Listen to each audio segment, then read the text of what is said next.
Hello friends, कैसे हैं आप सब। उम्मीद है आप सब अच्छे होंगे और आपकी सीटेट की प्रिपरेशन अच्छे से चल रही होगी। फ्रेंड्स, आज हम पढ़ने वाले हैं previous year question paper 4 Feb का है। तो आइए उसको देखते हैं। सबसे पहले हम सीडीपी का क्वेश्चन देख रहे हैं। देखिए, क्वेश्चन नंबर 1 कह रहा है विकास के बारे में निम्नलिखित में से कौन सा कथन सही नहीं है। तो ये चीज़ आप हमेशा ध्यान रखिएगा, जब सही नहीं पूछ रहा है तो ये चीज़ को ज़रूर पहले से आप अंडरलाइन कर लीजिएगा, नहीं पार्ट को, वरना भूल जाते हैं अक्सर हम लोग, क्वेश्चन जो है आंसर गलत दे देते हैं। तो देखिए, फर्स्ट ऑप्शन कह रहा है बच्चे विभिन्न दरों पर सीखते हैं। ये तो बिल्कुल ठीक है। विकास अपेक्षाकृत क्रमिक होता है, ये भी ठीक है। विकास जो है आनुवांशिकता विकास का एकमात्र कारण है। देखिए, जहाँ पर एकमात्र केवल इस तरीके के वर्ड्स आ जाएं वो लगभग निगेटिव में ही आंसर जाता है, ठीक है। और डी कह रहा है विकास निरंतर रूप से होता है, तो इसका राइट ऑप्शन हो जाएगा सी। यहाँ पर सी इसका राइट ऑप्शन हो जाएगा। अब देखते हैं हम क्वेश्चन नंबर 2। तो देखिए, क्वेश्चन नंबर 2 में कह रहा है मानवीय क्षमताएं जैसे कि बुद्धि, समस्या समाधान और समालोचनात्मक चिंतन का सापेक्ष रूप से विकास के किस क्षेत्र के अंतर्गत अध्ययन किया जाता है।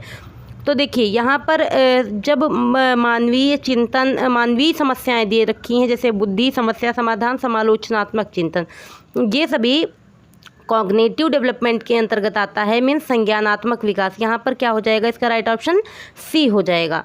अब देखते हैं हम क्वेश्चन नंबर 3।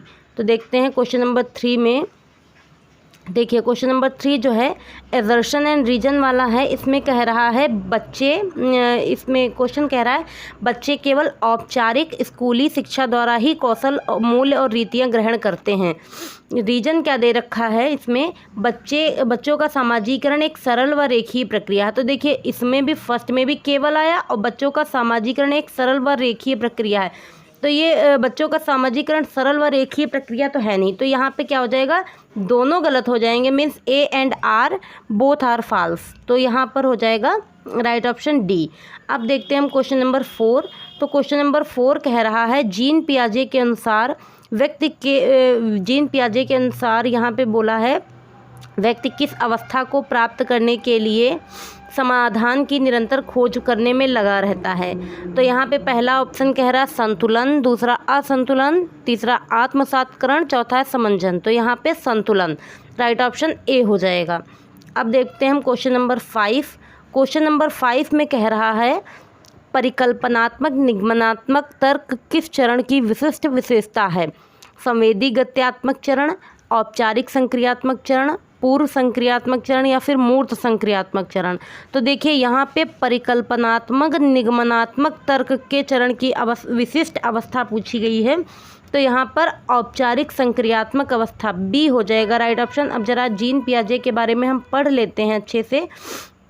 तो देखिए, पियाजे की जो सिद्धांत में संज्ञानात्मक विकास की 4 प्रमुख विशेषताएं बताई हैं, कौन कौन सी, संवेदी प्रेरक अवस्था, दूसरी पूर्व संक्रियात्मक, तीसरी मूर्त संक्रियात्मक, चौथी औपचारिक संक्रियात्मक अवस्था।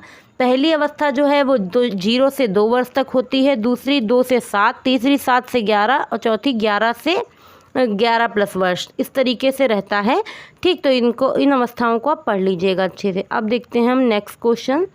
तो नेक्स्ट क्वेश्चन नंबर 6 कह रहा है जीन पियाजे के संज्ञानात्मक विकास के अनुसार किस अवस्था में बच्चे अनैच्छिक यानी सहज क्रियाओं से ऐच्छिक क्रियाओं की ओर बढ़ना प्रारंभ करते हैं। तो अनैच्छिक से ऐच्छिक क्रियाओं की ओर बढ़ना प्रारंभ करते हैं, ये संवेदी गत्यात्मक अवस्था यानी सेंसरी मोटर स्टेज में होता है। ए इसका सही हो जाएगा। अब देखते हैं हम क्वेश्चन नंबर 7 में कह रहा है हेंज दुविधा को सुनने के बाद 8 वर्षीय गुरप्रीत कहता है कि हेंज को पैसा चुरा लेना चाहिए क्योंकि उसे ज़रूरत है। नैतिक तर्क के किस स्तर पर बच्चे सही और गलत का फैसला व्यक्तिगत ज़रूरतों और चाहतों के आधार पर करते हैं। देखिए, पहला कह रहा है दंड और आज्ञा पालन, दूसरा यांत्रिक सापेक्षता अभिमुखता, तीसरा अच्छा लड़का अच्छा लड़की अच्छी लड़की अभिमुखता और तीसरा है कानून व्यवस्था। तो यहाँ पर क्या हो जाएगा, यांत्रिक सापेक्षिकता अभिमुखता, यानी बी हो जाएगा इसका राइट ऑप्शन। अब देखते हैं हम नेक्स्ट क्वेश्चन क्वेश्चन नंबर 8। 7 तो हो गया ना, हाँ 7 हो गया है। क्वेश्चन नंबर 8 देख रहे हैं। क्वेश्चन नंबर 8 में कह रहा है लेव वाइगोत्स्की के सिद्धांत को किस तरह का सिद्धांत माना गया है। तो इनका सिद्धांत जो है सामाजिक सांस्कृतिक सिद्धांत है। ये चीज़ आपने खूब पढ़ी होगी, तो राइट ऑप्शन इसमें बी हो जाएगा। अब देखते हैं हम क्वेश्चन नंबर 9 में कह रहा है लेव वागोत्स्की के अनुसार बच्चों में संज्ञानात्मक प्रक्रियाओं को किस माध्यम से सुगमता दी जाती है। तो यहाँ पे पहला कह रहा है नकारात्मक पुनर्बलन, तीसरा प्रतियोगिता, थर्ड ऑप्शन सी कह रहा है भाषा, और फिर आनुवंशिक विन्यास। तो यहाँ पर भाषा हो जाएगा, राइट ऑप्शन सी हो जाएगा यहाँ पर। अब देखते हैं हम क्वेश्चन नंबर 10। तो देखिए क्वेश्चन नंबर 10 कह रहा है शिक्षा को बाल केंद्रित बनाने के लिए, यहाँ पे बोला है शिक्षा को बाल केंद्रित बनाने के लिए निम्न में से क्या बदलाव जरूरी है। तो पहला कह रहा है रचनात्मक मूल्यांकन से योगात्मक मूल्यांकन की ओर, बी ऑप्शन कंठस्थ स्मरण से क्रिया आधारित अधिगम की ओर। तो यहाँ पे बाल केंद्रित बनाने के लिए जो है कंठस्थ याद ना करा के क्रिया आधारित यानी एक्टिविटी बेस्ड लर्निंग हो जाए, तो बी इसका हो जाएगा राइट ऑप्शन। अब देखते हैं हम क्वेश्चन नंबर 11। क्वेश्चन नंबर 11 में कह रहा है हार्वर्ड गार्डनर के बुद्धि के विचार के बारे में विचारों के अनुसार क्या है। पहला ऑप्शन कह रहा है तार्किक गणितीय बुद्धि बुद्धि का सर्वोत्तम प्रकार है। दूसरा है दूसरों की भावनाओं को समझने की क्षमता संगीतीय बुद्धि कहलाती है। सी ऑप्शन कह रहा बुद्धि के 3 प्रकार हैं, विश्लेषणात्मक, सृजनात्मक, व्यवहारिक। और चौथा कह रहा है हर व्यक्ति अपने आप में विभिन्न प्रकार की बुद्धियों के विविध स्तर निहित करता है। तो डी ही इसका राइट ऑप्शन हो जाए, क्योंकि हर व्यक्ति विशिष्ट होता है। अब देखते हैं हम क्वेश्चन नंबर 12। इसमें भी असर्शन रीजन वाला है। तो देखिए कह रहा एक अध्यापिका को विद्यार्थियों को किसी समस्या पर कार्य करते समय अपने विचारों के मौखिकीकरण के लिए प्रोत्साहित करना चाहिए। रीज़न क्या है, निजी वाक बच्चों के संज्ञानात्मक विकास को सुसाधित करता है। तो देखिए पहला कह रहा है both A and R are true and R is the correct explanation of A. B कह रहा है both A and R are true but R is not the correct explanation of ए।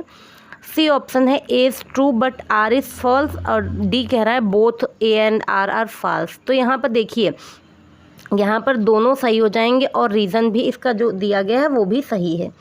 अब देखते हैं हम अपना नेक्स्ट क्वेश्चन में कह रहा है 13। एक अध्यापिका प्रचलित सामाजिक जेंडर संबंधी रूढ़िबद्धताओं को कैसे प्रभावहीन बना सकती है, यह सुनिश्चित करके कि खेल सत्र में लड़कियां सिर्फ बैडमिंटन खेलें और लड़के सिर्फ फुटबॉल खेलें। ये तो बात सही नहीं है, ठीक। अब देखते हैं हम क्वेश्चन नंबर बी ऑप्शन इसका।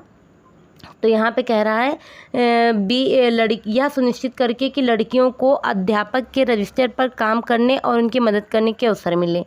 सी कह रहा है उधर फर्नीचर इधर से उधर रखवाने में केवल लड़कियों की सहायता लेनी चाहिए। डी कह रहा है सभी जेंडरों को संगीत, नृत्य व पाक कला प्रतियोगिताओं में भाग लेने के लिए कहना। देखिए यहाँ सभी की बात कह दी गई है, तो यहाँ पे ये सही हो जाएगा, इसका राइट ऑप्शन डी हो जाएगा। अब देखते हैं हम नेक्स्ट क्वेश्चन। इसमें कह रहा है विद्यार्थियों में समालोचनात्मक चिंतन को बढ़ावा देने के लिए महत्वपूर्ण है कि निम्नलिखित हेतु प्रचुर अवसर प्रदान किए जाएं। पहला क्या है, विषय वस्तु का कंठस्थीकरण। दूसरा अध्यापिका के निष्क्रिय अनुसरण हेतु। तीसरा कह रहा है विविध जानकारियों की पुष्टि करने हेतु। चौथा किसी समस्या पर अपसारी चिंतन करना। तो यहाँ पर देखिए जो कंठस्थीकरण वाला है ये तो बात गलत हो जाएगी। अध्यापिका के निष्क्रिय अनुसरण ये भी गलत है, क्योंकि टीचर जो है इस तरीके से नहीं कर सकता। थर्ड ऑप्शन कह रहा है विविध जानकारियों की पुष्टि है। तो चौथा कह रहा है किसी समस्या पर अपसारी चिंतन। थर्ड और फोर्थ सही है, यानी राइट ऑप्शन क्या हो जाएगा, डी इसका राइट ऑप्शन हो जाएगा। अब देखते हैं हम क्वेश्चन नंबर 15। इसमें कह रहा है एक संरचनावादी कक्षा में अध्यापिका किस पर जोर देती है, रचनात्मक मूल्यांकन, मानकीकृत, मानक आधारित और योगात्मक मूल्यांकन। तो देखिए फॉर्मेटिव असेसमेंट सबसे बढ़िया होता है, कंस्ट्रक्टिव क्लासरूम के लिए फॉर्मेटिव असेसमेंट बेस्ट होता है, तो यही राइट ऑप्शन हो जाएगा ए। अब देखते हैं हम क्वेश्चन नंबर 16। कह रहा है समावेशी शिक्षा के विविध जरियों के निष्कासन पर बल देती है। तो किस पर बल देती है, प्रस्तुतिकरण, अभिव्यक्ति, संलग्नता, भेदभाव। तो यहाँ पर जो है समावेशी शिक्षा जो है भेदभाव के विविध जरियों के निष्कासन पर बल देती है, यानी डी यहाँ पर राइट ऑप्शन हो जाएगा, क्योंकि समावेशी शिक्षा में सबको एक साथ लेके चलना पड़ता है। अब देखते हैं हम क्वेश्चन नंबर 17। 17 में कह रहा है एक ऐसी कक्षा जिसमें सामाजिक आर्थिक परिवेशों से विद्यार्थी आते हैं, एक अध्यापिका को क्या करना चाहिए? अधीनस्थ समूहों से संबंधित विद्यार्थियों के लिए कमतर अपेक्षाएं बनाना और कायम रखना, समावेशी भाषा जैसे कि हमारा विद्यालय हमारी कक्षा का इस्तेमाल करना। तो यही 20 का राइट ऑप्शन हो जाएगा। अब देख लेते हैं हम क्वेश्चन नंबर 18। इसमें कह रहा है दृष्टिबाधित विद्यार्थियों के सफल समावेशन के लिए अध्यापक को क्या करना चाहिए? ए है अवधारणा की व्याख्या के लिए चित्रों का प्रयोग करना चाहिए। बी कह रहा है सभी प्रकार की लिखित सामग्रियों को मौखिक रूप से प्रस्तुत करना चाहिए। तो यहाँ पर देखिए दृष्टिबाधित की बात करी गई थी, तो बी ही इसका राइट ऑप्शन हो जाएगा, सभी प्रकार की लिखित सामग्रियों को मौखिक रूप से प्रस्तुत करना चाहिए। अब देख लेते हैं हम क्वेश्चन नंबर 20 में कह रहा है ध्यानाभाव एवं अति सक्रियता विकार, यानी यहाँ pay attention deficit hyper activity disorder ADHD के बारे में बात करी गई है। ग्रसित विद्यार्थियों के सफल समावेशन के लिए अध्यापक को क्या करना चाहिए? परिवेश में व्यवधानों को अधिक कर देना चाहिए, लंबे और जटिल प्रदत्त कार्य देने चाहिए, नहीं ये गलत हो जाएगा। विद्यार्थियों को समय प्रबंधन और संगठनात्मक आदतों के विकास में सहायता करनी चाहिए। ये सी ही क्या हो जाएगा इसका? सी इसका राइट ऑप्शन हो जाएगा यहाँ पर। तो इस तरीके से हमने इसको देख लिया। अब देखते हैं हम question number next question number देख रहे हैं 20। यहाँ पे डिसलेक्सिया की बात करी गई है। डिसलेक्सिया पठन वैकल्य सापेक्ष रूप से किस क्षेत्र में चुनौती पैदा करता है? तो यहाँ पे लिखित विषय सामग्री के बोध में जो डिसलेक्सिया है वो किसमें दिक्कत पैदा करता है? लिखित विषय सामग्री के बोध में, ज्ञान में। ठीक, तो इस तरीके से हमने इसको देख लिया। अब देखते हैं हम 21 कह रहा है प्रभावशाली और अर्थपूर्ण अधिगम के लिए अध्यापक को किस प्रकार की शिक्षण में शास्त्रीय प्रविधियों का इस्तेमाल करना चाहिए? पहला सांस्कृतिक रूप से प्रासंगिक हो या फिर मानकीकृत हो, परीक्षा केंद्रित, व्यवहारवादी। तो प्रभावशाली और अर्थपूर्ण अधिगम की बात करी गई है, इसके लिए सांस्कृतिक रूप से प्रासंगिक हो, यानी ए हो जाएगा इसका राइट ऑप्शन। क्वेश्चन नंबर 22 में कह रहा है, यहाँ पर देखिए राष्ट्रीय शिक्षा नीति जो है, राष्ट्रीय शिक्षा नीति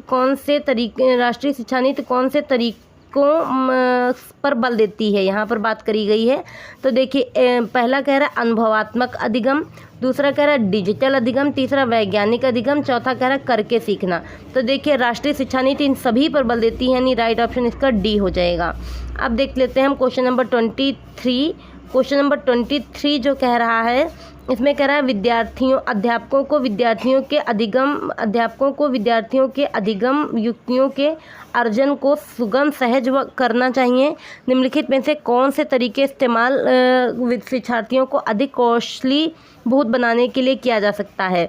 तो यहाँ पे ए ऑप्शन कह रहा है विद्यार्थियों को चिंतन के अभिसारी तरीकों के अवसर देकर। दूसरा कह रहा है विद्यार्थियों को अवास्तविक उद्देश्य और समय तालिका बनाने में मदद करके। तीसरा कह रहा है विद्यार्थियों में स्वयं से प्रश्न और स्व आकलन समुन्नत करके। डी कह रहा है जो प्रासंगिक नहीं है उस पर ध्यान केंद्रित करने के लिए प्रोत्साहित करके। तो यहाँ पर सी जो है इसका राइट ऑप्शन हो जाएगा। अब देख लेते हैं हम क्वेश्चन नंबर 24 कह रहा है प्रभावशाली समस्या समाधान कारक होने के लिए अध्यापक को निम्नलिखित में से किसके इस्तेमाल को हतोत्साहित करना चाहिए? यहाँ पर देखिए हतोत्साहित करने की बात करी गई है, तो देख लेते हैं कौन सा इसका राइट ऑप्शन हो जाएगा। देखिए यहाँ पे कह रहा है रिस्पॉन्स अनुक्रिया समुच्चय, कलन विधि एल्गोरिथम, ठीक है, अन्वेषण यानी खोजबीन और समयानुमान एनालिसिस की बात करी गई है। तो यहाँ पर देखिए इसका राइट ऑप्शन क्या हो जाएगा? प्रभावशाली समस्या समाधान कारक होने के लिए अध्यापकों को शिक्षार्थियों में अनुक्रिया समुच्चय का इस्तेमाल करके हतोत्साहित करना चाहिए, यानी राइट ऑप्शन क्या हो जाएगा? ए हो जाएगा। अब देख लेते हैं हम क्वेश्चन नंबर 25 कह रहा है नल के स्रोतों के बारे में चर्चा करते हुए रानी उत्तर देती है कि नल और फव्वारा पानी के मुख्य स्रोत हैं। किसका प्रतिनिधित्व करता है? उत्तर जो है किसका प्रतिनिधित्व करता है? यहाँ पे देखिए नल और फव्वारा पानी के मुख्य स्रोत हैं, इसकी बात करी गई है। तो देखिए उसकी समझ जो उसके अनुभवों के आधार पर बनी है, उसकी निम्न अंतःवैयक्तिक और अंतर्वैयक्तिक बुद्धि, नई अवधारणा सीखने के लिए अभिप्रेरणा की कमी, या फिर उच्च स्तरीय समस्या समाधान कौशल। तो यहाँ पर क्या हो जाएगा? राइट ऑप्शन ए हो जाएगा। अब देख लेते हैं हम क्वेश्चन नंबर 26।